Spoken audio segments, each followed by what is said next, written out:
Di minggu pertama awal bulan Februari 2020, harga daging ayam potong di sejumlah pasar tradisional di Kota Palembang kembali alami kenaikan.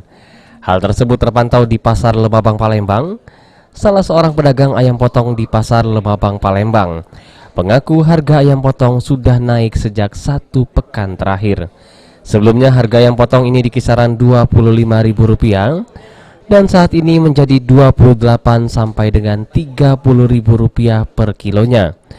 Meski harga ayam potong saat ini cukup mahal, namun permintaan pembeli masih tinggi. Dan dalam satu hari dirinya bisa menjual ratusan ekor ayam potong. Dan untuk stok ayam potong ini saat ini masih banyak.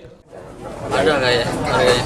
Dari berapa ke berapa? Dari 28 mungkin 30-an. Sekarang 30-an. Sekarang 28. Sekarang 28 ya. Sebelumnya berapa? Sebelumnya Harga 25 bisa. 25 ya. Iya. Sejak kapan naik? Seminggu yang lalu. Seminggu yang lalu. Iya. Kalau untuk stok sendiri kita gimana, banyak nggak? Stok itu tergantung dari itu perusahaan. Nganter, iya. Sekarang banyak sekarang. Sekarang lumayan banyak. Heru Wahyudi,